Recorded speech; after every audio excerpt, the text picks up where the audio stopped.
Մեկ տարի չկա, բայց արդեն 6 ռոբոտ ունենք։ Զբորկանը հայկական, վրան գրված դնելու Made in Armenia։ Դու ինչ էլ հորինես, կես տարի հետո, 3 ամիս հետո այդ շենջերին նույնը կրկնելու է։ Ցակցում ենք OpenAI Google-ի հետ, ասենք որակապես հիմա հաղթում ենք իրանց։ Claude-ին նույն գրում ես, ասում ես, crispy revenue։ Ինչքան է ասել։ Կարծեմ։ Դուրս։ Հա, կպավ։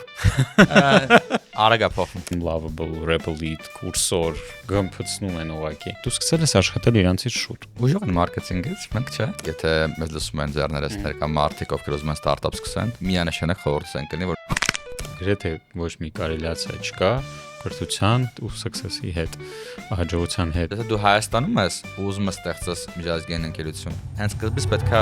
Այս թողարկման հյուրն է Արտո Մինասյանը, Crisp10Web եւ Arek AI ռոբոտոտեխնիկական ընկերության համահիմնադիրը։ Մենք խոսեցինք այն մասին, թե ինչպես է Arek AI-ը ավելի քիչ քան 1 տարում հավաքել 6 ռոբոտ Made in Armenia։ Եվ ինչու է Շենժենի հետ մրցակցությունը այժմ հակառակն է թվում։ Նրանք հայտնագործում են, մենք պատճենում։ Ինչու է ռոբոտներին զուգահեռ ստեղծվում հիմնադրամ, որը գնում է ուրիշների արևային կայանները։ Քննարկեցինք նաև, թե ինչու 10Web-ը զիջեց իր դիրքերը Lovable-ին եւ ինչպես է Crisp-ը աշխատում Fortune 500 հաճախորդների հետ, վերացելով միջազգային ձայնային ենթակառուցվածքի։ Այս ալիքում մենք Evoca-բանկի հետ միավորել ենք մեր ուժերը, որպեսզի շարունակենք ցույց տալ, թե ինչպես են հայ ձեռներեցները ռիսկի դիմում, կորցնում եւ հասնում հաջողությունների։ Անպայման դիտիր թողարկումը մինչեւ վերջ, դիր լայք եւ բաժանորդագրվիր, որպեսզի բաց չթողնես նոր թողարկումները եւ աջակցես մեր ալիքին։ Գնացինք։ Արտո ջան, մերսի շատ որ եկել ես, շատ ուրախ եմ քեզ այդտեղ տեսնել։ Մերսի հավերի համար։ Մինչև քո գալը այդտեղ քո գոլեգան Դավիթ Բաղդասարյանն էր այդտեղ, Crispy CEO-ն։ Շատ հետաքրքիր զրույց ենք ունեցել ու վստահ եմ քո հետ էլ շատ հետաքրքիր զրույց կստացվի։ Դու Crispy, 10Web-ի, Arek AI-ի հիմնադիրն ես։ Առնվազն այդ 3-ը միանգամից մտքիս եկավ։ Համահիմնադիր ես, հա։ Եվ venture ֆոնդի համահիմնադիրն ես նաև ամենահետաքրքիր փաստը ստեղ, որ դու ոչ միտեղ CEO չես։ Այսինքն դու ստեղծում ես, համահիմնադրում ես ընկերություն, բայց ոչ միտեղ չես լինում տնօրեն։ Դրսից երևի այդպես է թվում, բայց իրականությունը այլ է։ Նույն Crisp-ում իմ գործունեությունը պաշտոնը պայմանական դրել ենք անգլերեն president, ասենք նախագահ ու իրականում ես ու Դավիթը միասին են կառավարում ընկերությունը, ասենք որպես co-CEO-ներ են կառավարում ու մյուս ընկերությունում էլ իրականում տենց շատ ակտիվ մասնակցում եմ առօրյա կառավարմանը ու չի ասի որ ասենք այդ տեսակետը որ համենadrում եմ ուրիշ մարդիկ են տնօրենում, այդքան էլ տենց իրականում շատ ակտիվ մեջն եմ օպերացիան շատ ակտիվ մեջն ես, բայց ամենտեղ կա CEO, օրինակ 10Web-ում ուրիշ մարդ է CEO նշանակված, Arek AI-ում ուրիշ մարդ, ոնց որ ինչ է դա քո համար, ոնց ես դու вообще ստանձնում այդ պաշտոնը ուրիշ մարդուն, ու ոնց ես քեզ զգում, երբ որ նշանակում ես քո ընկերությունում տնօրեն միանգամից ուրիշ մարդ, որովհետև Հայաստանում ընդհանրապես հայկական բիզնեսում ընդունված չի հրավիրել միանգամից այդ պաշտոնի ուրիշ մարդ, այլ մարդիկ սովորաբար տրադիցիոն ձևով կառավարում են իրենց ընկերությունները եւ top management-ին չեն վստահում այդքան էլ։ Դե իրականում համահիմնադիրներն են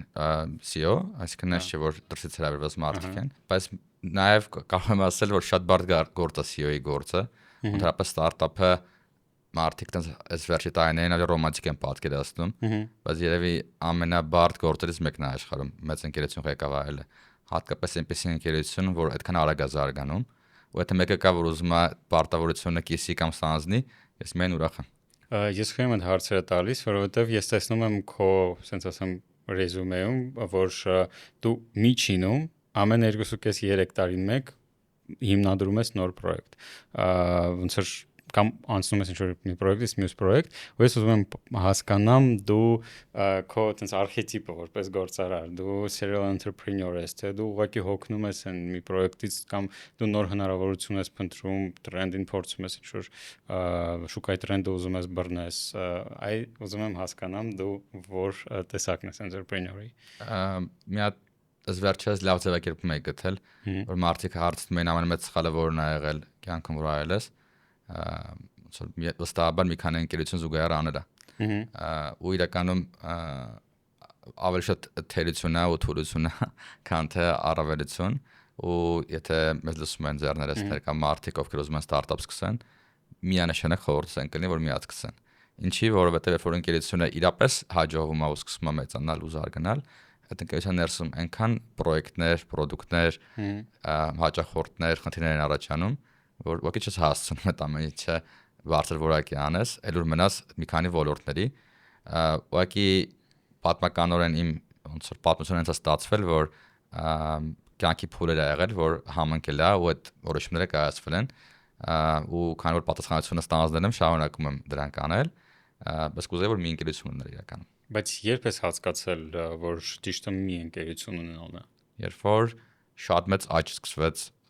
ընկերություններից, ասենք օրինակ Crisp-ում, հետո նաև Արեգիայինը շատ մեծ աճի վրա, նաև Tenweb-ը, ու երբ որ հասկանում եմ, որ ուղղակի մեկի վրա ավելի շատ ժամանակ ծախսելուց էֆեկտը էականորեն ավելի շատ կլինի, հասկանում եմ, որ սխալ որոշում ա եղել մի քանի ընկերություններ։ Դու ոնց որ ասում ես Crisp-ում, դու արդեն հասկացել ես, որ պետք է Crisp-ի վրա ուշադրություն դարձնել, բայց Crisp-ից հետո էլի պրոյեկտներ ես ունեցել։ Crisp-ում Tenweb-ը միաժամանակ եմ սկսել, հետո Արեգիա, բայց աստա չարժեր։ Ասենք Crisp-ը հիմա շանս ունի դառնալու մի քանի 10 միլիարդ դոլարանոց ընկերություն։ Մի քանի 10 միլիարդանոց, եթե raise անի ճիշտ գումար։ Կանի։ Նույն շանսը Արեգիա ունի։ Tenweb-ի ամբիցիաները բավականին մեծ։ Ու այդ ձևի ընկերություն, որ ուղղակի թվերով չի, էլի, ոնց որ պետք է հասնել։ Պետք է հասնել տեխնոլոգիաներով, պետք է հասնել մրցակցությունը հաղթելով, ուժեղ թիմ սարքելով, համաշխարհային մարքեթինգով, բրենդով, այդ ամեն ինչը ոնց որ լավ անելը շատ բարդ է ու պահանջում է founder-ի 100% նվիրվածությունը ու ժամանակը։ 100% նկատի ունեմ այնքան ժամանակ, քան ինքը արթուն է։ Իսկ որ մի քանի ընկերությունը դա միայն շեղում է։ Հետաքրքիր է, դա ասեցիր Crisp-ը կարա դառնա մի քանի միլիարդանոց, մի քանի տասնյակ միլիարդանոց ընկերություն, ինչի հաշվին, որովհետև հիմա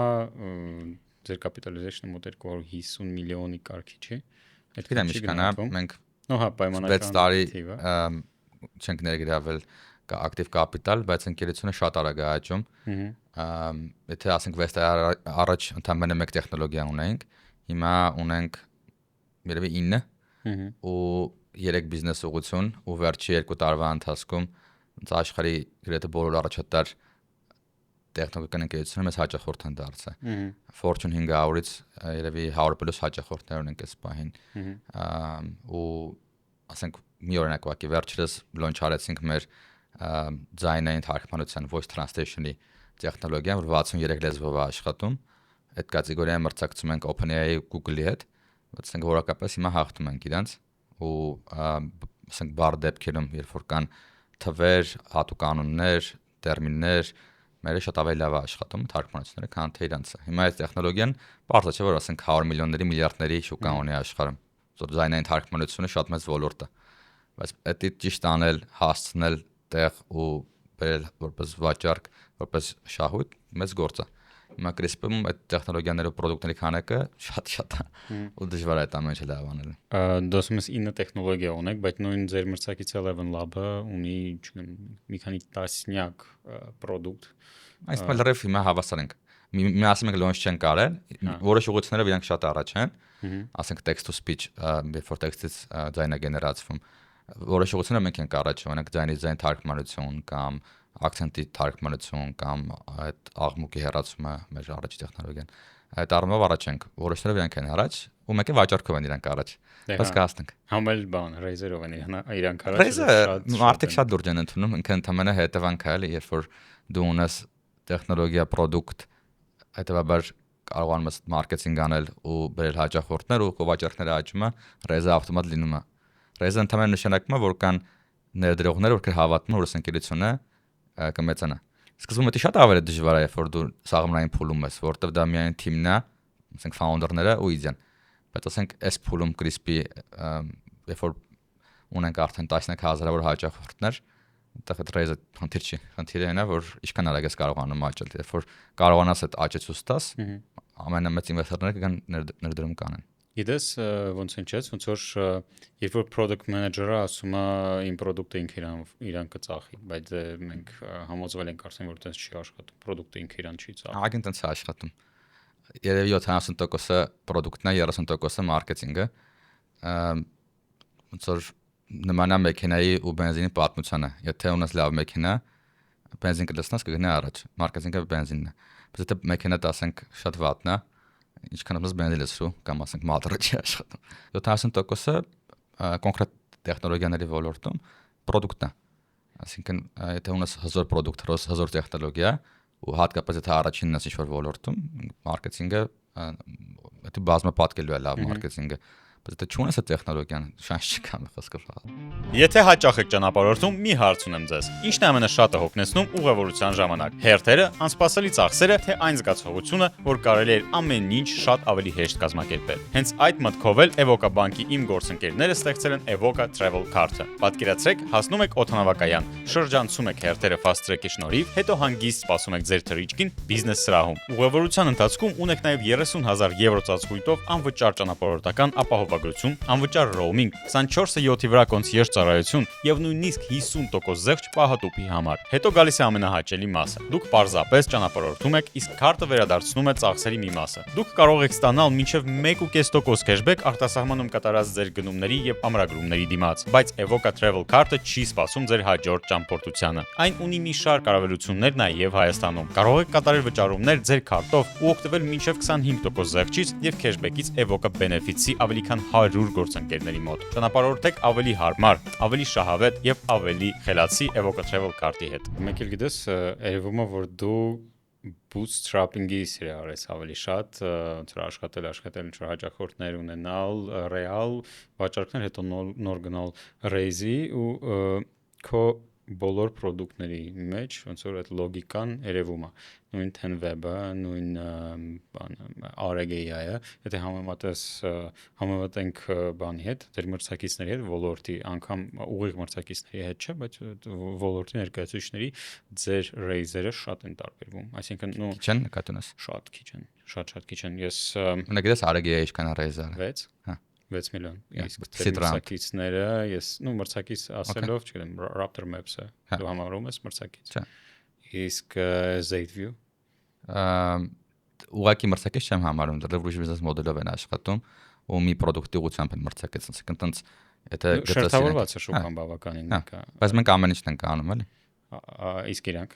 Իրանք մի ուղղություններ անում։ Այսինքն իրանք մի ուղղությունով կարողացել են 174 միլիոն raise անեն, իսկ Դա ավելի շուտ են սկսել։ Հիմա իրանք վաճառքները Raptor Maps-ի կարծում մի 50 միլիոնի կարգի է տարեկան։ Ընկերությունը երևի 500 միլիոն է, այդքան raise են արել։ Սենց կամաց անցանք իմ համար ամենահետաքրքիր թեմային ռոբոտներին։ Ինձ այդ շուկան շատ է գրավում, բայց ինչ կան ես խորանում եմ այդ շուկայի մեջ, այդքան հասկանում եմ, որ դա ահավոր մրցակցային շուկա է, ասես որ CAPEX բիզնես է, որտեղ դու մրցում ես Չինաստանի, չգիտեմ, ամբողջ Շենժեն քաղաքի հետ, որտեղ որ դու ինչ էլ հորինես, կես տարի հետո, 3 ամիս հետո այդ Շենժենում նույնը կրկնելու են ու չգիտես։ Նա ավելի հակառակն է, իրանք հորինում են, դու ես կրկնում, բայց հա։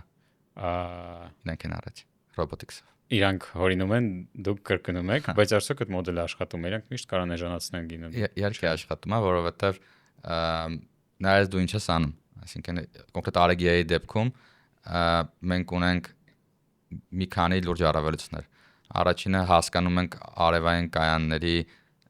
խնդիրների ներբությունները, այս ռոբոտները որ սարքում ենք, շատ մասնագիտացված ենք սարքում։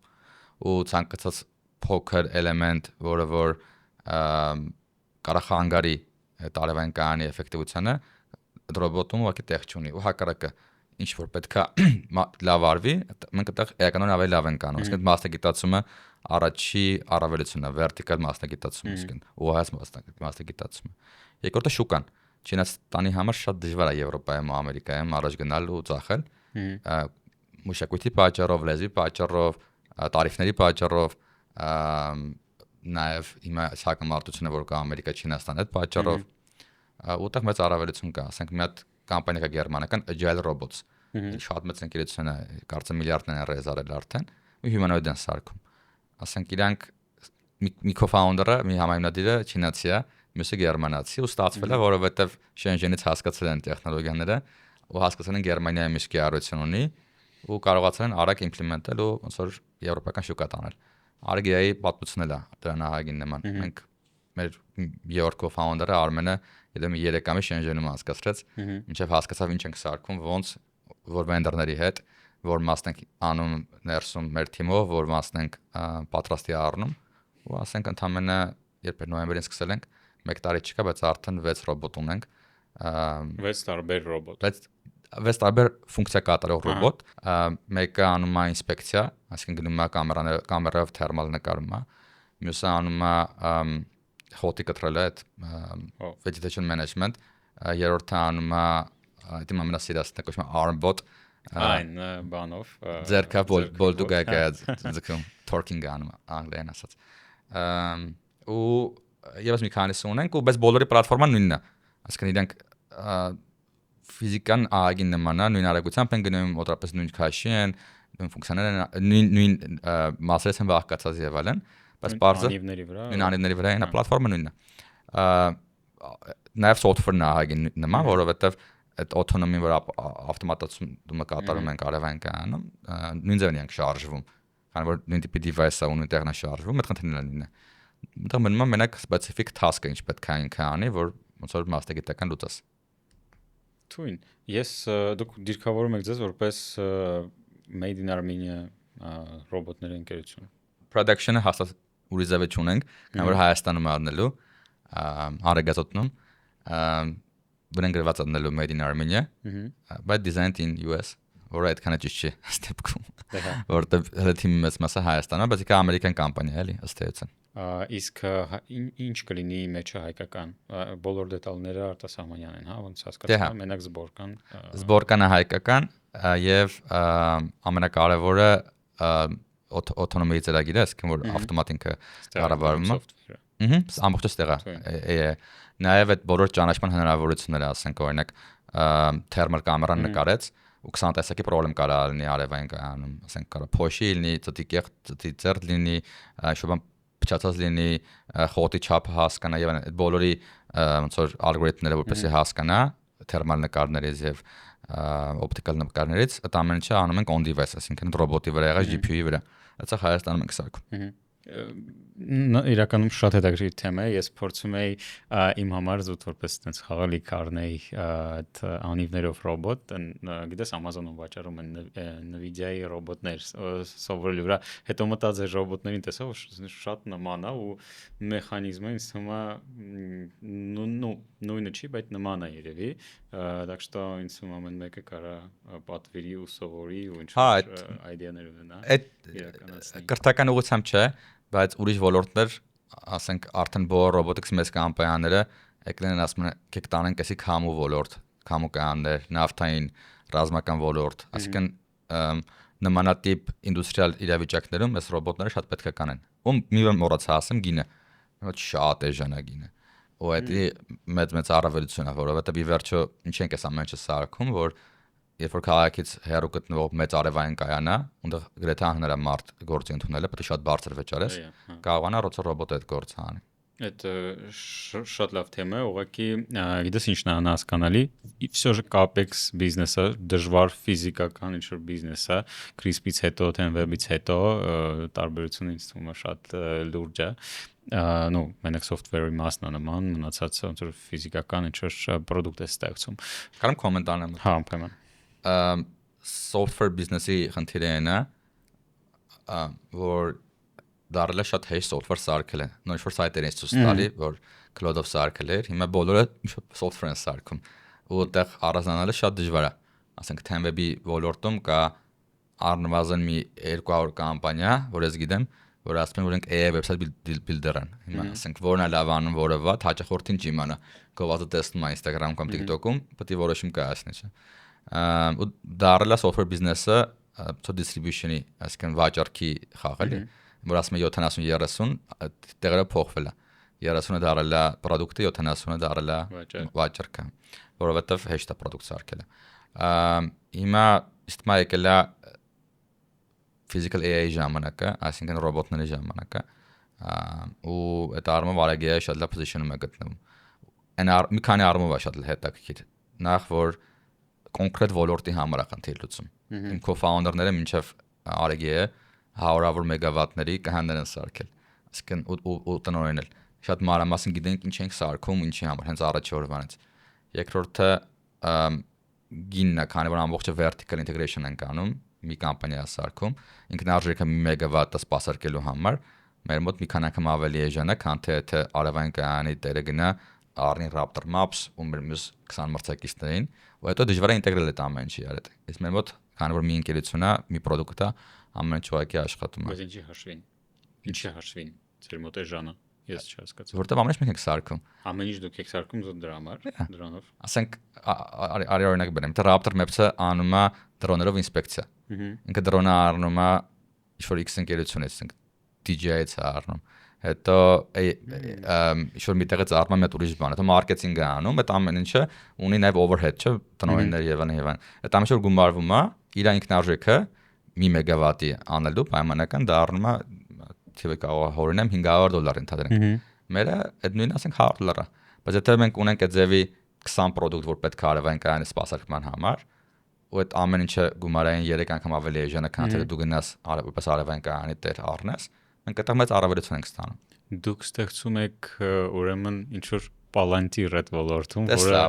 Tesla, որը autonomous OS եք ստեղծում, որ մարդը login լինի ձեր device-ների մեջ ու կարողանա բոլոր իր pain point-ները փակի ձեր product-ներով։ Հետաքրքիր է։ Ամբիցիոզ է։ Հա, բայց ոնց եք ընտրել շուկան։ Նայ, Դավիթի հետ որ խոսում է, ինքը մի հատ շատ հետաքրքիր բան ասաց, որը ես իմ հյուրերից առաջի անգամ լսեցի, բայց ես շատ վաղուց ոնց որ դրա մասին մտածում եմ։ Ինքը երբ որ պատմում էր Crispy, Granola-ի, Crispy ու 11 Labs-ի մրցակցության մասին, ինքը ասաց, որ սխալ pain են ընտրել, սխալ ցավ են ընտրել, որը որի համար քիչ փող են տալիս կամ պատրաստ են քիչ փող վճարել։ Իսկ իրանք ընտրել են այնպես բան, որի համար շատ մարդ պատրաստ է փող վճարել կամ շատ փող պատրաստ են վճարել։ Հիմա ես գիպոթեզա ունեմ, որ դու նույն mindset-ը ունես։ Դավիթի այդ միտքը կա նաև կոմոդ ու ես ուզում եմ դու պատմես ոնց ես ընտրել ես ոլորտը կոնկրետ RGA-ի դեպքում։ Առաջինը RGA-ի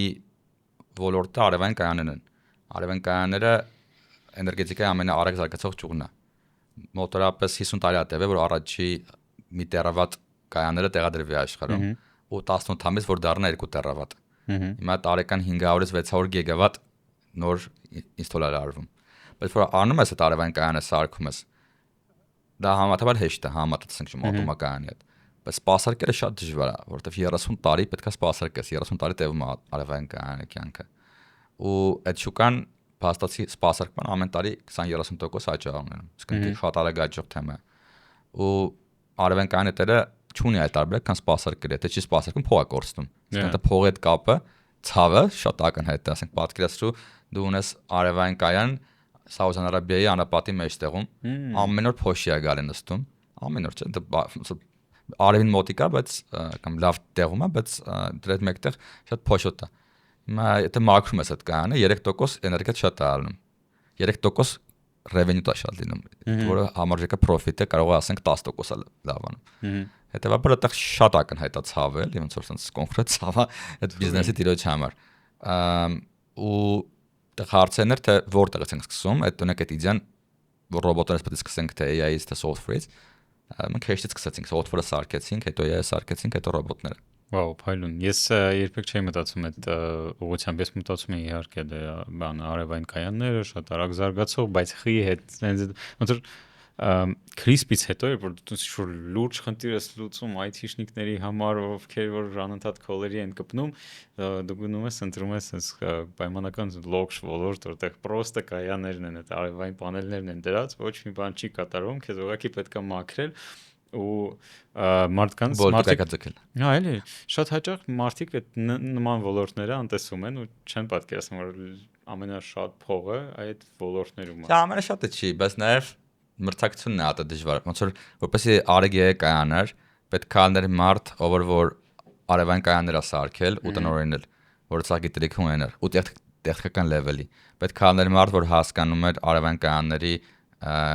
ներդրումային տնտեսական կողմը։ Պետք է ալներ մարդ, ովքեր որ ստարտափի փորձ ուներ ու software ու AI սարքելու փորձ։ Այդ երեքից համատեղ միտեղ հայտնվել է մի թիմում, շատ էական էր։ Բայց շատ հեշտ է այնտեղ մոտ ինչ որ ունենալը ավելի deep տեխնոլոգիա, չգիտեմ, ինչ որ նենց բան, որը դժվար է կրկնել, այնտեղ ինձ թվում է ավելի հեշտ է սարքել, որովհետև դու ինքդ ասացիր, որ հիմա բոլորը software են սարքում, իսկ այնտեղ հələ որ բոլորի ֆոկուսը Չունենք մրցակիցը սպայն։ Հա, Ուղղակի մրցակից չունենք, մեկ էլ նաև exit դեսանկյունից, ասինքն մեր հաճախորդները, ում որ աշխատում ենք, աշխարհի ամենամեծ էներգետիկ կամպանիաներն են, ովքեր ունեն 10 գիգավատներով պորտֆոլիո հարևան կայաններ, էլի։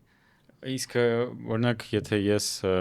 այն մարդն եմ, որ հետաքրքրված է այդ robotics ոլորտով, ոնց գտնել այդ inspiration-ը, ոնց գտնել իդեաներ այդ ոլորտում, եթե դու չգիտեմ, հայերեն այդ բառը տենց էլ չսովորեցին, ասմոտրենս չունես։ Եթե software-ի ոլորտում մենք բոլորս, եթե IT-ում ենք աշխատում, մենք բոլորս ինչ որ idea-ներ ունենք, pain point-ներ ունենք, քայլում ենք աշխարհում, ապրում ենք ու ինչ որ խնդիրներ տեսնում ենք, գիտենք պայմանական ոնց իրենց լուծել։ Իսկ robotics ոլորտում այդքան էլ ակնհայտ չէ։ Օրինակ, եթե դու սկսում ես հետաքրքրվել, բավականին դժվար է ստեղծել ինչ որ ռոբոտ գումանոիդ, որը ինչ-որ լուրջ էական օգուտ կտա, պլյուս այդ գումանոիդների ոլորտում արդեն չինացիները իրար մորթում են,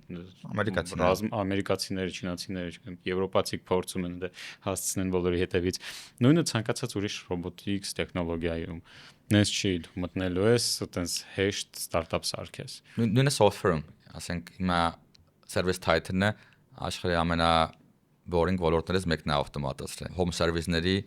համար CRM-ը սարքել, որ մարդիկ գալիս են, ասենք, պենսիոներն փոխում կամ ինչ-որ ռեմոնտ են անում, այդ ձևի մարկանցու ֆիրմաների համար CRM-ը սարքել, բայց դարել է մի քանի միլիարդանոց ընկերություն։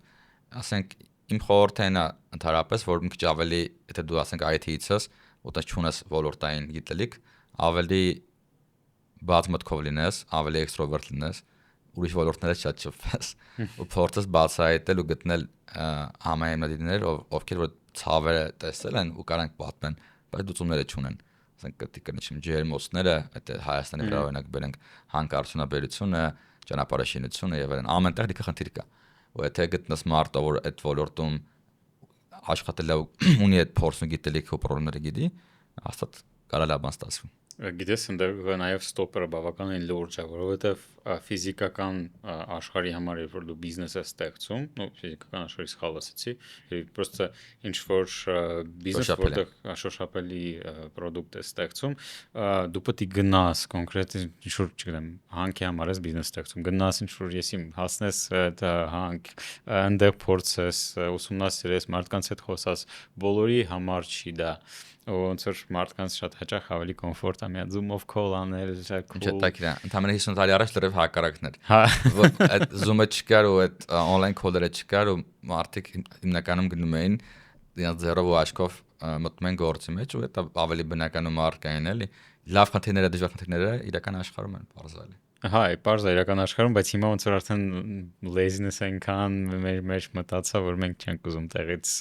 տակ տեղից դուրս գանք, ավելի նախընտրում ենք։ Ուրիշ տեսանկյուն էլ ասեմ, հիմա որ AI եկել է, այն ինչ որ 10 տարի առաջ շատ արժեքավոր էր թվում, ցնկ ծրագրավորմանելը համարվում էր այդպես մարկային գիտելիքի ամենաթոփ գործունեության ոլորտներից մեկը, հիմա AI-ը պրոստը ասած անում է, էլի, ուզում ասեմ, այլընտրանք շատ չկա էլ, եթե ուզում ես մրցակցային մնաս, պետք է գնաս իրական աշխարհ անդը փորձես խնդիրներ լուծել։ Ու ավելի լավ է հիմա։ Քանի հելի չի եկել։ Քանի հելի շատ մրցակցությունը, հա, ընկերանաս sense ասած իրանց հետ։ Կստати, ռոբոտների հետ ընկերանալու մասին դուք ձեր roadmap-ներից մեկում RGI կար հումանոիդ ռոբոտի մասին ինչ որ տող։ Այդ մարքեթինգային էլեմենտը, թե դուք ռեալ աշխատում եք դա։ Չենք սարքին ստումա partnership կանենք մեծ ընկերությունից մեկի հետ։ Ասենք այդ ամենամեծերը առանց անունները տալու արդեն սկսել ենք խոսել հետները։ Իրանք ունեն humanoid ռոբոտներ ու իրանք ուզում են մտնել vertical industry-ներ, ոնց որ ասենք արևային, բայց գիտելիք չունեն։ Դա համար մենք անելու ենք համագործակցություն, իրանք տեխնոլոգիան ապտոտանելու ենք մեր խնդիրներին, ու մենք դառնալու ենք իրանք ոնց որ exclusive distributor այդ ոլորտում ու պլյուս ավելի մասնագիտացված ռոբոտ ենք սարքելու միասին։ Լսի, բայց ռոբոտ հումանոիդի կիրառումը դա ընդհանրապես պետք է։ Այդ ենթակայաններում է պետք։ Որ արևային կայանը կողքի ենթակայան կա, որտեղ որ էլեկտրական մասնագետներ, էլեկտրականության մասնագետները գալիս են, ինչ որ բաներ են փորձում, նայում եւ այլն եւ այլն։ Այդտեղ պետք է բնականաբար։ Ես հիշում եմ ոդկասթը նկարել Յենի Կալոպովի հետ, տնտեսագետ, ու ինքը ասում էր, որ ես չեմ հավատում, որ այդ հումանոիդները ապագա ունեն, որովհետեւ ումա պետք է այդ հումանոիդը, մեկը աշխարհը մարդկանց համար է, իսկ հումանոիդը չի կարող ոնց իմաց չկա։ Ավելի հարմար է սարքել անիվներով ռոբոտ, ու ինքը մեկ այդ նույն խնդիրները լուծում է, իմաստը որն է հումանոիդի։ Որովհետեւ այդ ենթակայանը որ մի անգամ մտնի մարդուն չգիտեմ որ ասում ես, եթե մտնի մի անգամ արևային կայանի, եթե կայան ու տեսնի ինչքան բան կա որ մարդու համար է սարքած, ինչքան անհարմար կլինի անևներով ռոբոտը տղմի, անհնարավոր է։ Իր point-ը նրանում էր, որ ինքը ասում է, թե ավելի էժանա հարմարացնել աշխատանքային տեղը ռոբոտի համար։ Իհարկե, որտեղ աշխարհը սարքած է արդեն։ Ու մեկ էլ պետքա գալ խնդրից էլի։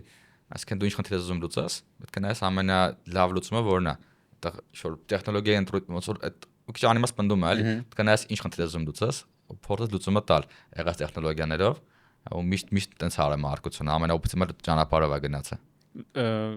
Իսկ Արեգ կապիտալի մասին կպատմես, այդ ինչ է իրանից ներկայացնում ֆոնդա, հոլդինգա։ Երբ որ արևային կայանների էֆեկտիվությունը բարձրացնում ես, այդտեղ փողը շատ ակնհայտ է, որովհետև ասենք եթե առաջ իրենք աշխատում էին տարեկան $1 միլիոն, դե 5% շատ ասնես էֆեկտիվությունը տարեկան։ Աշխատեն $1,050,000։ Մի տարբերակն է, որ այդ 50,000-ը թողես իրանց, դու ամսական ինչ-որ վճար վերցնես քո տեխնոլոգիայի համար, մյուսն է որ կայանը դու առնես, 50,000-ը քեզ մնա։ Մենք Արեգ կապիտալը ներդրումային ֆոնդ է, որը որ առնում ենք իրական աշխարհի արևային կայաններ տարբեր երկրներում, որոնք որ վատ են աշխատում, լիքը խնդիրներ ունեն, մեր տեխնոլոգիաներով լավացնում ենք իրանց էֆեկտիվությունը ու սարքում ենք ավելի եկամտաբեր բիզնես։ Այն ամերիկյան մոդելը, որ առնում են բիզնեսները, լավացնում են իրենց այդ ստանդարտ կոչվում private equity այդ ոլորտը, իրականում ամենամեծ ներդրումային ոլորտն է աշխարհում, 15 տրիլիոնների է հասնում, որ նայես ասենք շատ բրենդներ, որ հիմա մենք գիտենք, իրենք private equity owned են, իրենք գալիս են, առնում են ընկերությունը, management-ն են փոխում, օպտիմալացում են անում եւ այլն։ Ինչ որ մենք անում ենք Արեգ կապիտալով, կոչվում է AI roll-up, այսինքն այդ նույն բանը անում ենք օգտագործելով robotics ու AI։ Ֆիքսեցինք Արեգ AI մասին, չնայած որ լիքը հետաքրքիր բաներ կան այդ ոլորտում, ես հենց քննարկեի, բայց պետք է անցնենք հաջորդ թեմային, քանի որ շատ պրոյեկտներ ունես, շատ բիզնեսներ ունես։ Դու ունեցել ես post, որ ժամանակ առաջ, որտեղ ասել ես, որ vibe coding-ը առանց ինֆրաստրուկտուրայի խաղալիք է ընդամենը։ Բայց միաժամանակ դու ստեղծում ես TenWeb-ը, որը AI site builder է։ Ստացվում է, որ դու ստեղծում ես entertainment business։ Որովհետև ինֆրաստրուկտուրայի մասին այնտեղ խոսք չի գնում, դա նույն չգիտեմ, lovable-ն է։ Մենք TenWeb-ում ստեղծում ենք builder, որը որպես solution տալիս ենք hosting կամպանիաներին, ինֆրաստրուկտուրա կամպանիաներին։ Այս պահին 4-րդ, դե 5-րդ ամենամեծ cloud provider-ը ինտեգրում է TenWeb-ը։ Ինքը սկսել է իր բոլոր հաճախորդներին դա առաջարկել։ Իրենք ունեն 100,000-ավոր հաճախորդներ ու ինֆրաստրուկտուրան իրենք են ապահովելու։ Մենք ուղղակի տալիս ենք դրա վրա software layer-ը։ Բայց ստացվեց, որ դուք տալիս եք իրանց ինֆրաստրուկտուրային ճիշտ խաղալիքը, այդ խաղալիքը կիրառելով իրանք տենց բայց փողի մեծ մասը իրանց է մնալու, այսինքն իրանք դրանով ծախել են ավելի շատ սերվերներ, ավելի շատ ուրիշ լուծումներ, այսինքն backup, security եւ այլն, ու builder-ը իրանց համար շատ մարքեթինգային գործիք է դառնալու։ Ու revenue-ի մեծ մասը, value-ի մեծ մասը իրանց մոտ է մնալու։ Ես կսած այստեղ pattern եմ տեսնում Crisp-ի հետ։ Էլի ոնց որ Crisp-ը and dealer-ը, որը չի կարող հայտարարի, բայց ես գիտեմ որ դուք հսկայական մի հատ լավ dealer ունեք ու որի մասին չեք պատմում, դուք ոնց որ են old money ընկերություն լինի, որ պրոստը աշխատում է, ոչ մեկին բան չի ցույց տալիս, նույնն էլ TenWeb-ը։ Հենա դու ասում ես, որ ինչ-որ շատ լուրջ cloud provider-ի հետ եք աշխատում, միևնույն ժամանակ կա lovable եւ rapidly, դու սկսել ես աշխատել իրանցից շուտ։ Ուժեղ են մարքեթինգից, մենք չէ։ Հետո երբ որ այդ հասկացանք, որ շանս չունենք մարքեթինգով իրենց հետ մրցակցելու, փոխեցինք ուղղությունը մեծ կամպանիաների հետ համագործակցության միջոցով գնալու, այսինքն licensing մոդելին անցանք։ Իսկ ինչի չունեք շանս։ Մենք ուժեղ են մարքեթինգից, Հայաստանում չկա մարքեթինգային տաղանդ միջազգային պրոդուկտներ պրոմոտ անելու։ Կա Սան Ֆրանցիսկոյում, մի քիչ Լոնդոնում։ Իրականում շատ լուրջ ցավ է Հայաստանի մարքեթինգը, բայց Հայաստանի մարքեթինգը շատ լավն է։ Չէ, Հայաստանում միջազգային շուկայի համար փորձ չի եղել, ոնց է ստեղծում, դպրոց պետք է լինի, ասենք, մարդիկ աշխատել են, վստահաբար լիքը տաղանդավոր մարդ կա մարքեթինգի ոլորտում, բայց երբ որ այդ փորձառությունը չկա, շատ դժվար է։ Դա քանի որ product-ները ստեղ քիչ աուդիտորիա ունեն զուտ։ Հա, ու դրիվ ասենք Հայաստանից Ամերիկայի շուկայում ինչ-որ բան պրոմոտ անելը, շատ դժվար բան է։ Գիտես չէ, այս վերջերս ինձ ասացին, որ ինչքանով է տարբերվում մարքեթինգը, բան Հայաստանում ու միջազգային շուկայում, բան podcast-ը CPO-ներ պատմում, Վարդանը ասում էր, որ նույն վիդեո պատվիրում են ստեղ, նույն վիդեո պատվիրում են ԱՄՆ-ում ինչ որ շատ པարզ առաջին վայրկյանից հասկացվում է ինչ product է, ինչի մասին է, ինչի համար է, բայց ոչ մի rocket science բան չի արվում մոնտաժի տեսանկյունից կամ production տեսանկյունից։ Հայաստանում անում են մի հատ կինո, բայց վերջում ոչ մի բան չի հասկացվում։ Հա, այդ լավ տեսակետ է, բայց նաև նյուանսներ էլ, ասենք կուլտուրայի, հա, ասենք երբ որ դու Ամերիկայի շուկայի համար ես անում ու չես ապրել Ամերիկայում, հա, շատ դժվար է։ Շատ դժվար է, ինչ մարքեթինգի մասն է խոսքը էլի։ Բայց հետաքրքիր է այդտեղի ոճը, մարքեթինգի ադապտացնել ստեղ։ Մեծ օրինակ բերեմ, որ հիմա դրա վրա աշխատում։ Հա, Հնդկաստանի շուկայի համար մեծ product ենք launch անում ու Crisp-ում, Theme-ում։ հա, Ու հասկացել ենք, որ ասենք դա ծաղալու այդ մասը, որ ոնց որ օրեկան մոտավորապես 1000 հաճախորդ գալիս է, ու երկուսն էին առնում, ու չենք հասկանում ինչի։ Հետո հասկացանք, որ իրանց մոտ master visa card ունեցող մարկանց տոկոսը 5% է, ինչ է։ Ու մարդիկ այտենց իդրամի նման ինչ որ app-երով են վճարում։ ինչ են շնչում master visa։ Դե ոնց որ պիտի գան վճ առնեն չէ՞ այդ product-ը, հասնում են checkout-ի page ու չեն առնում։ Ու պատճառն է, որ չունեն այդ քարտը մարդիկ, որ այդ համարները գրեն ու անեն, էլի։ Իդրամի տիպի մի բան կա իրանց մոտ, որը բոլորի մոտ կա։ Ու դա ասենք նենց գիտելիքա, որ հա կարաս գնաս Claude-ին հարցնես, քեզ պատմի, բայց կարող մտքդ չգա էլի, որ դա պրոբլեմը։ Մտածում ես դե իրենք վճարանակ չեն կամ էս հակամենա։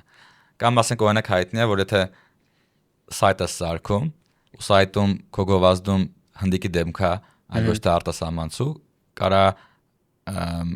վաճառքները 20-30% ավել լինի, հայ։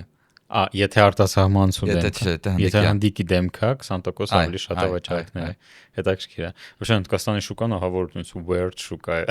Մենք որ ծանոթ չենք էլի դա, գիտելիք չենք։ Համ ծանոթ չենք, համ ինքը ահավոր fragmented է ու օրինակ երբ որ մենք մտնում ենք այս fintech-ում երբ որ աշխատում մտնում ենք այդ շուկան,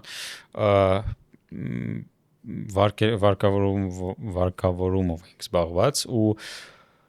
fraud-ը ինքան շատ էր, մենք չենք հասկանում ինչա կատարվում։ Մենք գիտեինք, հա, որ fraud-ը շատ է այդ երկրում, բայց ոչ այդ կարգի էլի, պարզվեց, որ իրանց մոտ գյուղեր կան, առանձին գյուղա, որտեղ մենակ fraud-ի մասնագետներն են ապրում, իրանք տենց data են գողանում մարդկանց։ Այդ Ֆիլիպիններում, հա։ Ֆիլիպիններում, այդտեղ եմ աշխատել։ Էլի հազարներով տենց մարդիկ կային, որ մենակ դրանով են զբաղված։ Լսի, բայց քանակապես Հնդկաստանը պրոստը թակավորներն են fraud, եթե համեմատես։ Ֆիլիպիններում էլ կա, բայց այդքան չէ։ Վիետնամում աշխատել։ Հնդկաստանում էլ ասենք կան մարդիկ, որ ամբողջ ոնց որ քանի ծրագրավորող կար, թիվը կարող չի հիշեմ, բայց երևի մի 7-8 միլիոն հոգի ծրագրավորող կա Հնդկաստանում։ Հա, մի երկու Հայաստան ծրագրավորող ունենք։ Հա, շատ հետաքրքիր շուկա է ու ում հետ որ խոսում եմ, տարբեր ոլորտներում աշխատում եմ, այդ շոկի մեջ եմ միշտ շուկայից, որոշներին դուրը գալիս է, որոշների չէ։ Ten-web-ը մեկը շատ քիչ գումար raise արել։ Շատ քիչ, даже ձեր ոլորտի համար, մանավանդ ձեր ոլորտի համար, որտեղ կա Lovable, որը պրոստը գմփցնում արդեն չկան իրենց կապիտալիզացիան, մի 6 միլիարդ։ Չէ, շատ 12 միլիարդ արդեն։ 12, վաու։ Կուրսորը 30։ Բաց։ Իմ դատան հինա։ Claude-ին պետք է բանանեմ։ Ուժը խփեմ, որ ճիշտ դատան tank մոդել է օգտագործում։ Ես վերցրել եմ Max արդեն Fable 5-ով եմ մենակ աշխատում, ցանկացած հարց։ Ոնց որ իմ մոտ FOMO կլիներ, ես ահա որ կվախենայի, կներվայնանայի, գիշերներ չէի քնի, եթե ես 2 կամ քանի 5 միլիոն եք raise արել, 6 միլիոն եք raise արել ու ես տենում եմ Lovable, Replit, Cursor, գմփցնում են ուղակի։ Ես ահա որ իմ ազրես կսպիտակ էր հաստատ։ Նայ, ամեն կատեգորիայում եթե նայես ոնց է բաշխվում կամպանիաների valuation-ը, արժեքը, ասենց է լինում, առաջի տեղ բռնողը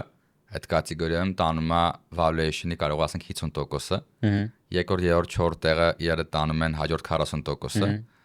ու մնացած ասենք հաջորդ 50-ը տանում են հաջորդ 10%-ը։ Բոլոր ոլորտներում է տենց։ Միջինում տենց է։ Կարա ինչ-որ տոկոսները փոխվի, բայց այդ առաջինը միշտ ոնց որ տանում է value շատ մեծ մասը։ Հիմա lovable-ը consumer vibe coding-ում համար մեկն է։ Rapid-ը enterprise vibe coding-ում համար մեկն է։ Հիմա Tenweb-ը երկու տարբերակ ուներ, կամ փորձենք մրցակցենք lovable-ի հետ, որը շատ դժվար էր, որովհետև այդ նույն պատճառով 100 միլիոն են ռեզ արել, ավելի մեծ բրենդ են սպային ու տեն շարունակ, կամ գնայինք, ասենք, օքեյ, մենք դառնում ենք B2B website building-ի provider ու partner-up ենք գնում աշխարհի ամենամեծ infrastructure կամպանիաների հետ։ Այդ հիպոթեզը մի տեղ առաջ գեներացրեցինք ու արդեն 5 հատ շատ մեծ կամպանիա մեզ է օգտագործում ու երբ որ մտնում ես իրան սայթը գրած է, ասենք vibe coding կամ AI website builder, իրականում տակես Tenweb-ը։ Ու հիմա վերջինը որ ստորագրել ենք, ասենք կարող է միլիոնավոր վեբսայթեր ստեղծվի եղած հաճախորդների շնորհիվ այդ պլատֆորմայում։ Այսինքն կարող ենք այնքան մեծ չդառնալ, ինչքան lovable-ը, բայց էլի շանս ունի, որ ասենք 3 տարի հետո մի քանի միլիոն վեբսայթ սարքացել են Tenweb-ը։ Իմ դուր գալիս է այդ մոտեցումը, որ այնց կամած ռադարների տակ աշխատելով ստեղծում ես մեծ ընկերություն ու հետաքրքիր է որ այդ իսկապես այդ pattern-ը ամենտեղ երևում է, դուք այդպես սուպեր hype-ի վրա չեք, բայց եթե դու նայում ես ուսումնասիրում ես ձեր նույն ֆինանսական հաշվետվությունը չասեմ, բայց Claude-ին նույն գրում ես, հարցնում ես կամ crispy revenue, Ինչքան է ասել 40 կարծեմ։ Դուրս։ Հա, կապավ։ Արագ է փոխվում դե այս տարվա ասենք Crisp-ը շատ արագ է աճում ու իրականում պոտենցիալը անորմալ է, որ մտածում եմ, ասենք ինչքան մեծ կարա լինի։ Հա, բայց անցած տարվա համար 40 է ասել։ Այդ voice AI-ը դառնում է մեծ ընկերություններում համակարգչի հետ աշխատելու ինտերֆեյսը։ Այսինքն մարդիկ եւ մարդու հետ, հա, ավելի շատ է խոսում ու տեղ AI-ը լիքը կարա օգնի։ Ավելի լավ հասկանալ, ավելի լավ թարգմանել, ավելի լավ գրառումներ անել, ավելի լավ համարտադրություն անել։ Եվ մարդը AI-ի հետ է շատ սկսում խոսալ, ասենք։ Դրա տրաֆիկը անգամներով աճում է, հատկապես call center-երում։ Ասենք որ մտածում ես հիմա 17 միլիոն call center agent կա աշխարհում։ Երևի հաջորդ 10 տարում մինիմում երևի մի այդքան AI agent ալնելու, որ ուղղակի Զանգելուց մի հատ AI։ Այ հիմա լիքը տեղեր կա, հեշտ հարցեր լուծում են, բայց 10 տարի հետո ինձ թվում է AI agent-ների քանակը մարդ agent-ների քանակին է ալնելու, եթե ոչ։ Էֆեկտիվությունը ավելի բարձր կարող լինի, եթե չեն հոգնում, չեն քնում։ Հա, համարով արդեն ջոգում են ով է զանգում, չգիտեմ, անգամից կոնտեքստը ձեռք են բերում։ Դե human agent-ներ են տենց, մարդ agent-ներ են տենց, բայց ընդհանուր տենց voice AI-ը շատ մեծ է ալնելու։ Խաղերի ոլորտում, ռազմական ոլորտում։ Ուղղակի մենք չենք հասկանում որտեղ ենք ու ինչ ընկերություն ենք սարքում։ Հիմա տենց մի տարի առաջ ամեն ինչ փոխվեց, մի օր արտասանք ու հասկացանք, որ Crisp-ը կարա դառնա հայերեն չգիտեմ, это voice AI infrastructure company։ Այսինքն բոլոր ձայնային տեխնոլոգիաները լինի մեր մոտ ու այդ համ տեխնոլոգիաների ոլորտում մենք կլինենք առաջինը, համ call center-ի ոլորտում, համ consumer-ում եւ այլն, հիմա այդ տեսլականը իրականացնում ենք։ Դու հավատում ես, որ հաջորդ ինտերֆեյսը համակարգչի հետ կամ ինչ-որ սիստեմայի հետ շփվելու voice-ն է։ Արդեն դա է։ Հաջորդը չի, ինտերֆեյսը մեկն է, բայց շատ բնական ինտերֆեյսը։ Դա շատ բնական է, էլի ոնց որ ասենք հիմա մի tool եմ օգտագործում, կոչվում Whisper Flow։ Այդ որ դրել եմ մի 4 ամիս առաջ էր, դրանից հետո typing ընդհանրապես չեմ անում։ 0, ասենք, ուղղակի խոսում եմ Mac-ից հետ, ամեն ինչ գրում է, հետո լավ ChatGPT-ին լավացնում է, հետո Claude-ին task-ը տալիս եմ ու ինքը ոնց որ անում է, բայց այս typing ընդհանրապես էլ չեմ անում։ Տեղա ունեցել է իրականում էլի։ Այդ դեպքում հարց Tenweb-ը ինչի համար է, թե հաջորդ ինտերֆեյսը ձայնն է, ով է սայթ սարքելու։ Իմաստը որն է սայթ հետ էջենտները իրար հետ կարան շփվեն ձայնով, այդ ամեն ինչը կարա լինի մի հատ։ Որովհետև ինֆորմացիան պետք է ինչ-որ տեղ հասցնես։ Այդ ոդկասթը, որ հիմա դու անում ես, պետք է իր մասին ինչ-որ ձև մարդիկ իմանան։ YouTube արդեն գրացա։ YouTube-ը մի ուղղությունն է, բայց YouTube-ը դու պլատֆորմից կախվածություն ունես ու պետք է ունես, եթե մի քիչ աճեր քո ոդկասթը, կուզենար որ ինքը անկախ լիներ ու մարդիկ ուրիշ ձև է քեզ գտնեն։ Ուրիշ ձևը սայթն է։ Ոնց որ խիա ինտերնետը այսքան հզոր, որովհետև ինքը բաց է,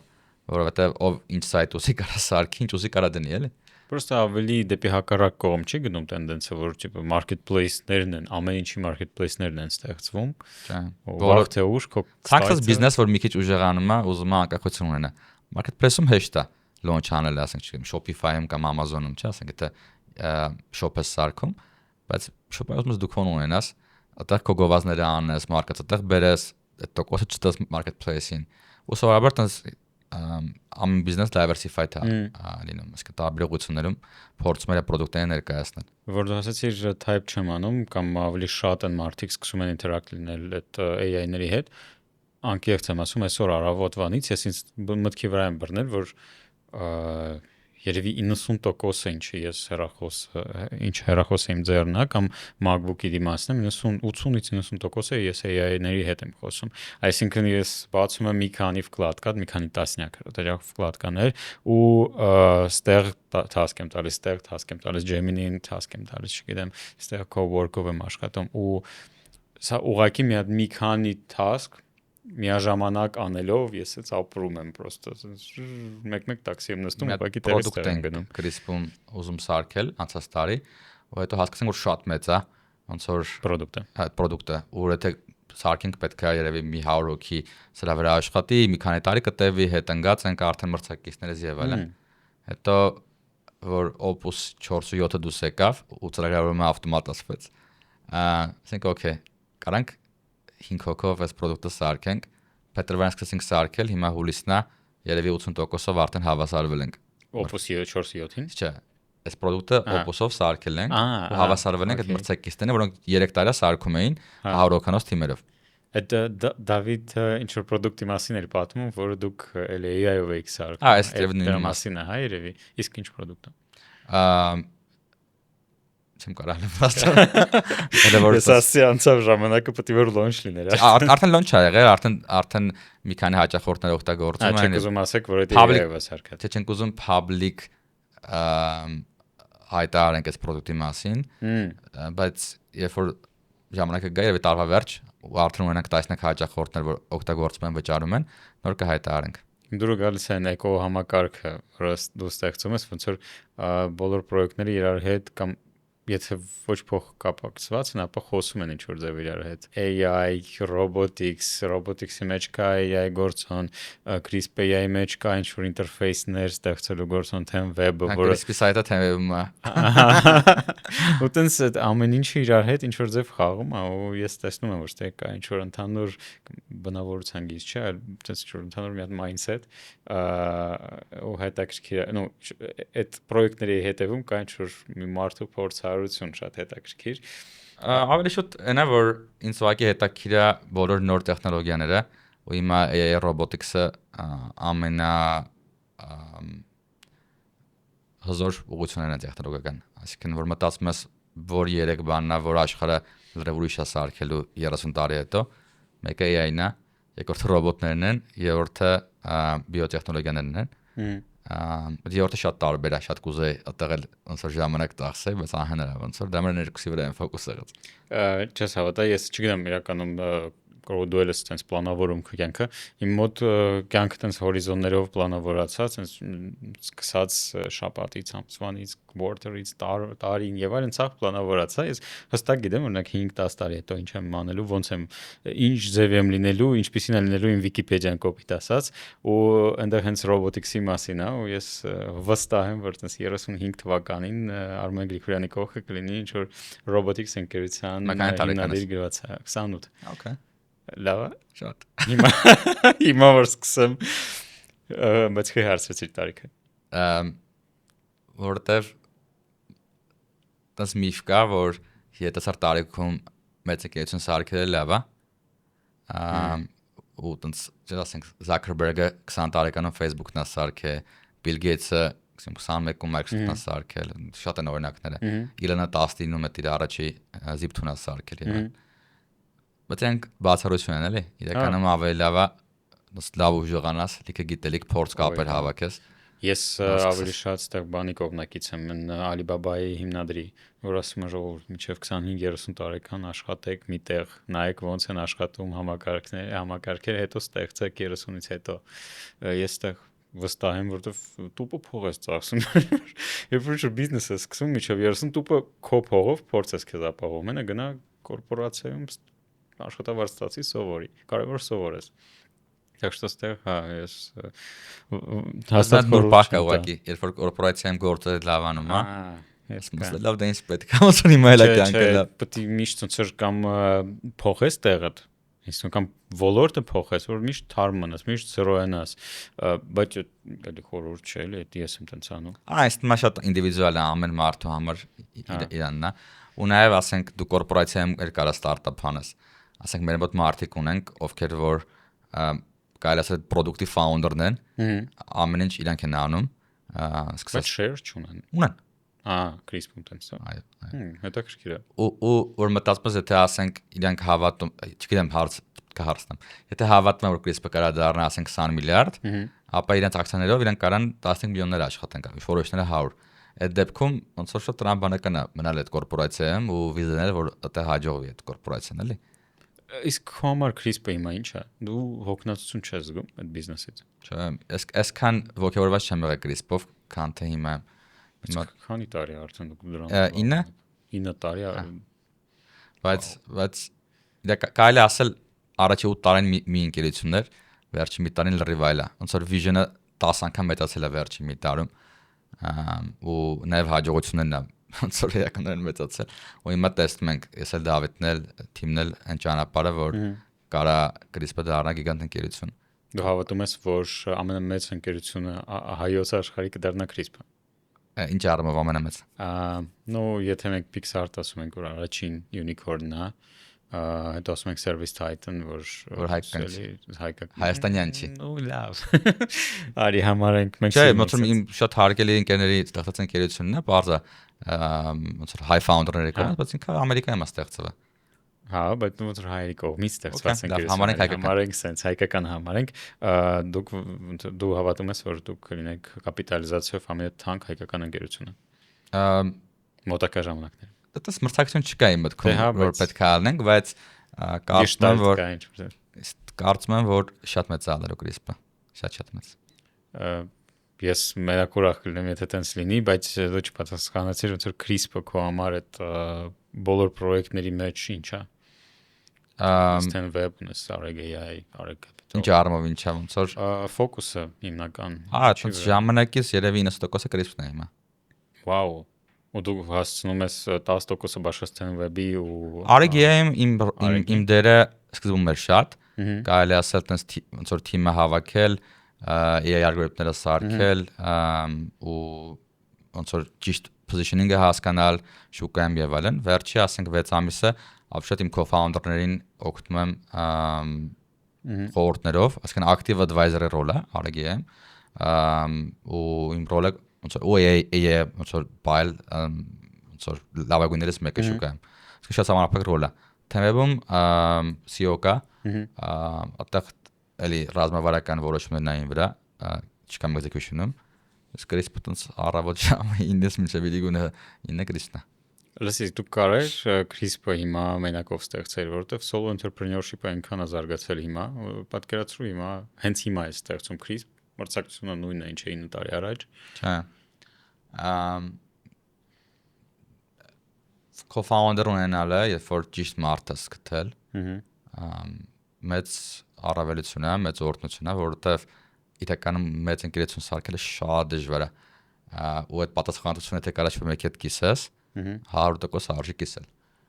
Պարզա դրեդ նաև կիսում ես շահույթը, ակցիաները, պոտենցիալ շահույթը պետք է ասել։ Այո, փառքը ու մտած ամեն ինչ, բայց դրեդ մեկտեղ ես չեմ պատկերացնում, որ առանց Դավիթի Crisp-ը կամ առանց Հայկի Արմենի Areg-ի հնարավոր կներ։ Անհնարավոր է։ Դու որ ասում ես շատ դժվար է մեծ ընկերություն ստեղծելը, կարծիք կա, որ ասեմ Տինկոֆն է ասում, որ իմաստը որն է ստեղծել փոքր ընկերություն, եթե մեծ ընկերություն ստեղծելու համար քեզ նույն գործողություններն են պետք։ Դու համաձայն ես։ Հարաբերս նույնը չի, ոչ մի կապ չունի։ Ամենահարգանքով Տինկոֆին, բայց ընդհանրապես շատ բարդ է մեծ ընկերություն ստեղծելը։ Իսկ ինչ կարա անի։ Մի տասնյակ փոքր ընկերություններ եմ ունեցել։ Դեռ ուրիշ կյանք է, ընդհանրապես կապ չունի այլտելի։ Իսկ ինչ կարա անի Դավիթը, ինչ որ դու չես կարող, որովհետև կրթությունը քոնը տեխնիկական է, նո տեխնիկական չէ, ֆիզիկայի ուղղությամբ է սովորել ու կարծես թե կոմոդ մեծ խնդիր չպետք է լինի հասկանալ այդ կոնցեպտները եւ այլն բիզնեսի տեսանկյունից դու լիքը փորձ ունես ինչներ ինչ ունի Դավիթը ինչը դու չունես Աշտած չէ ձևակերպի կասեի որ ոնց որ այնօր որ Christmas սկսել ենք ինչպես ենք եղել մենք ու հիմա մեծ ճանապարհ ա եղել տրանսֆորմացիայի ես շատ եմ փոխվել լիքը գիտելիքներ եմ ստացել լիքը հմտություններ եմ ստացել աշխատանքային մշակույթ եմ ձևավորել ու այդ ամեն ինչը արել ենք համատեղ ու լիքը բան Դավիթից եմ սովորել Դավիթի background-ից Դավիթի Ամերիկայի Թվիլոյի փորձից Դավիթի ուղղակի առօրյայում աշխատելու ձևից ու մոդելից լիքը բան ինքն է ինձանից սովորել ու վստահաբար երկուսով նաև ոնց որ առօրյայում աշխատելու այս բոլոր մարտահրավերները հաղթահարելու շնորհիվ երկուսս փոխվել ենք շատ ու տասնյակ նաև advisor-ներ ենք ունեցել այդ օրինակ լավ բան է որ Հայաստանում քիչ են խոսում ու այդ մոդելը քիչ է գործածվում բայց մենք երևի 20-ից ավել կարող է 30 խորհրդատու ենք ունեցել խոշոր ընկերությունների մարքեթինգ ղեկավարներ, վաճառքի տնօրեններ եւ այլն, որոնք եկել են ու մեզ կարճ ժամանակում տվել են մենք դրան ասում ենք shortcut to knowledge, այսինքն որ կարճ ճամփա գիտելիքը ստանալու ինչ-որ ոլորտում։ Դա լավ մոդել է եղել մեր համար, արագ այցելում։ Mentorship-ը, ասենք օրինակ Ելենա Վերնան, որը հիմա Lovably Head of Growth-ն է, մինչև այդ Crisp-ում advisor էր հենց growth-ի հարցով։ Ու լիքը ոնց որ բան growth-ը իրանից եմ սովորել։ Հետաքրքիր է։ Կամ Յուրի Ծիմենը, որը եղել էր Grammarly Chief Marketing Officer-ը, ու Grammarly-ին $500 million scale-ը արել revenue-ն, համ Crisp-ում համ Time-ում եղել է իմ advisor-ը։ Հետաքրքիր է ոնց չունենալով Crisp-ը ստանալ նման մենթորներին, ոնց ինչով գրավել իրենց, արդյոք դա հնարավոր է։ Հնարավոր չէ, որտեղ իրանք բոլորը ուզում են որ իրանք մենթորները դառնան։ Ու միակ ձևը է որ I think of it at առումը մի քիչ համաձայն եմ այն առումը որ եթե մեծ բան ես սարքում դու դառնում ես մագնիս ու լիքը մարդիկ ուզում են քո հետ աշխատեն ընկերություն անել եթե փոքր բան ես սարքում շատ դժվար է այդ առումով հա նայ դու գտել ես Դավիթին Դավիթը գտել է քեզ բայց հա բայց բոլորը կուզեին sense business պատմություն իրականում ու sense partnership որ 9 տարի որ նույն business-ը կստեղծում հենց հիմա 8 տարի լավ ասենք 8 տարի հետո ինչ որ տարի է սկսում որտեղ որ horizon-ը լայնանում է ու շանս կա սուպեր մեծ ընկերություն ստեղծելու բոլորը կերիազան իրականում դրա մասին բայց ոնց գտնել նման partner ոնց եղավ որ դու տեսար դա շատ ռոմանտիկ է ստացվում բայց ոնց եղավ դու տեսար Դավիթին ու մի հայացքից եղավ ոնց եղավ դու հասկացար որ co-founder-ը Չես հասկանում parza նախ ամենապարզ ձևը գնալ լավ համասարաններ ընտրել ճիշտ ընկերներ ու շոպահի այդ ընկերներից մեկը դառնում է քո ոնց որ պարտները կամ գնալ մեծ ընկերություններ այնտեղ այդ ընկերությունը ձևավորել այսինքն պետք է նես մարկանց հետ շփվես որակյալ որոնցից մեկը շոպահի կհամընկնի ձեր ամբիցիաները ու իդեայի շուրջ կբոցավառվեք եւ այդ կանեք լավ է թե շատ པարզ էր ոնց որ մենք ունենք մտերիմ ընկեր երկուսս էլ որ երկուսս մտերիմ էր ու երբ որ ես Ամերիկայում էի գործով ծանոթացած ինձ Դավիթի հետ ու այդ պրոյեկտը որ անում էի էլի ստարտափ էր մինչև Crisp-ը Դավիթը առանց որևէ շահի առանց որևէ բան խոսալու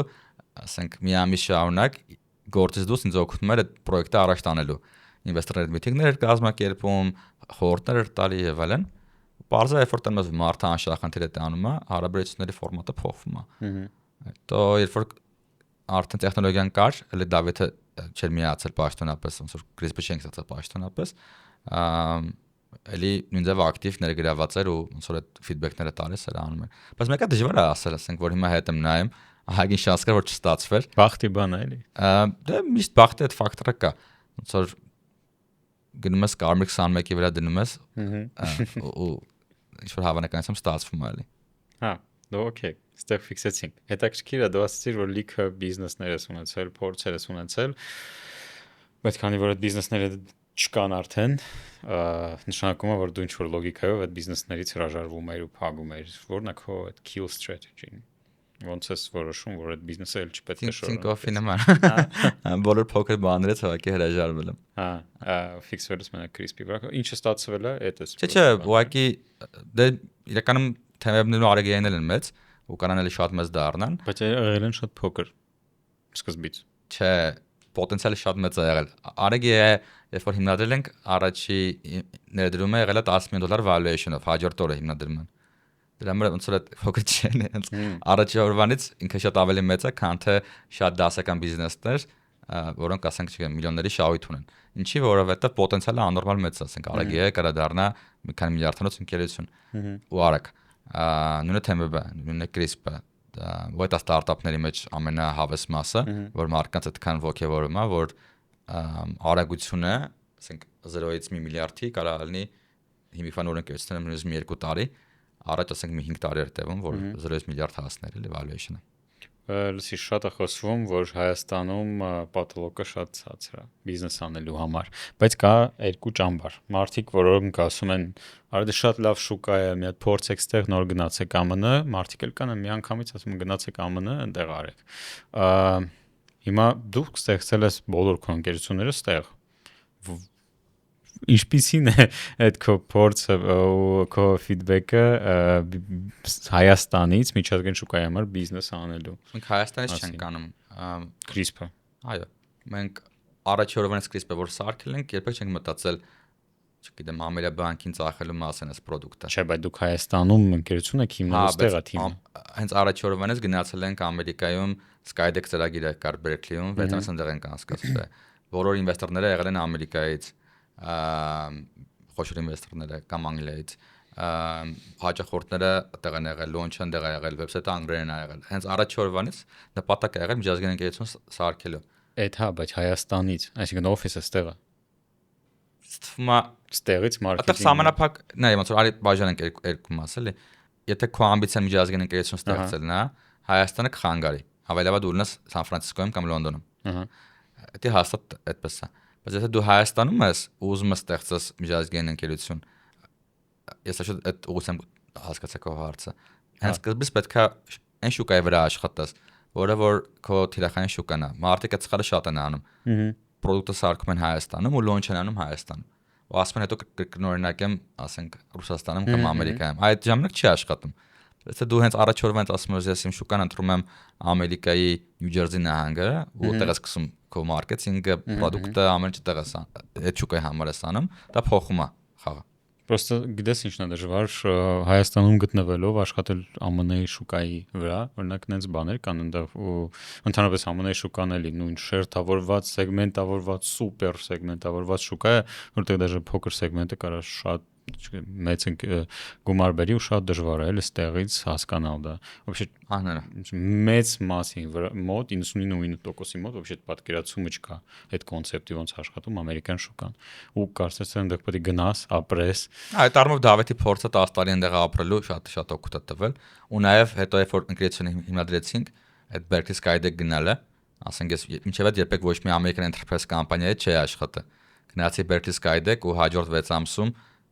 տասնյակ մարդիկ կային, որ դարան խորհրդատու են այնտեղ, ու լիքը բան արագ սովորեցի էլի, ոնց աշխատում American Enterprise-ը, ոնց է պետք ծախել, ինչ նշանակում Ամերիկայում մարքեթինգ անել։ Լսի, բայց ինչ է լինելու CRISP-ի, TenWeb-ի, Argeya-ի հետ 10 տարի հետո ընդհանրենք միգուցե ինչ որ մեկը փակվի, միգուցե ինչ որ մեկը շարունակվի։ Ի վերջո դու չես կարա, չէ, CRISP, պատկերացրենք CRISP-ն էլ AI-ն, Argeya-ն էլ մեծանում են, դառնում են ահավոր մեծ։ Ոնց էս կառավարելու այդ երկու ընկերությունները, որոնք գիգանտ են, չգիտեմ, ենթադրենք 20 միլիարդ valuation ունեցող երկու ընկերություն ունես։ Դե շատ ճանապարհներ կան։ Մի ճանապարհը այդ different level-ի հասնեն, կարաս ընդհանրապես չմասնակցես օպերատիվ կառավարմանը, դու զգաս ոնց որ։ Հիմա ասենք Argeya-ում օպերատիվ ես չեմ մասնակցում գրեթե։ Շատ high level է։ Նույնը CRISP-ում, եթե շատ մեծանա, կարողանանք, ասենք CTO, CEO հայրանել, ով որ գա ու իմ ու Դավիթի պարտականությունների մասը վերցնի իր վրա։ Շատ տարբերակներ կա, կամ կարող է շո մեկը գալի առնում է մեզ,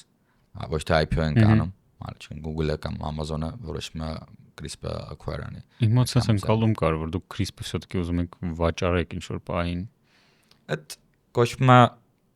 exit strategy-ա, իսկ դու մտածում ես նպատակ ես դնում, թե ինչքան պետք է մեծ լինի քո ընկերությունը, երբ որ հասնում ես այդտեղ, այդ ժամանակ պետք է նայես ինչ շանսեր են բացվում, ու այդտեղ էլ ոնց որ շատ նման է product-ին էլի, ոնց որ կեցնա դառնա product, այդ բային շուկայում ինչ իրավիճակ կա, ինչ մրցակցություն է, դու ինչ ես ուզում, արտադրողներին չեն ուզում,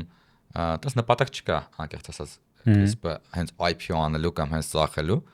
բայց նպատակ կա մաքսիմալ մեծ սարքելու վաճառքով, շահույթով, հաճախորդին տված արժեքով։ Այդ որ ստացվի, հետո մնացը կա։ Թույն, իսկ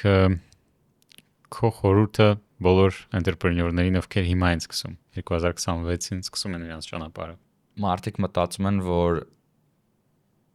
խելքը կամ միտքը շատ կարևոր են, որտեղ մեկը խելացի է կամ գիտելիք ունի կամ լավ միտք ունի բիզնեսի, ապա այդ հաջողության գաղտնիքը, բայց մեծ բան որ հասկացել եմ, շատ ավելի կարևոր է վիզ դնելը, ինչքան է ոնց որ այդ ուղղությամբ աշխատում ու փոխվում ու բաց ոնց որ այդ ֆիդբեքները ընդունելու, եթե վիզս դնում ու մարքեթը շուկան քեզ ասում է պետք է փոխվես, այս պետք է անես, այն պետք է անես, հետո այն ու դու էլի այդ վերցնես այդ ֆիդբեքը ներդնում ես քո գործի մեջ ու հետո էլ շարունակում ես վիզ դնել, օրուգի չել աշխատել, շոպայի հաջողությունը գալիս է։ Շատ լավ խորհուրդ է։ Իրականում շատ եմ մտածում դրա շուրջ ու ընկերների հետ որ շատ ենք քննարկում,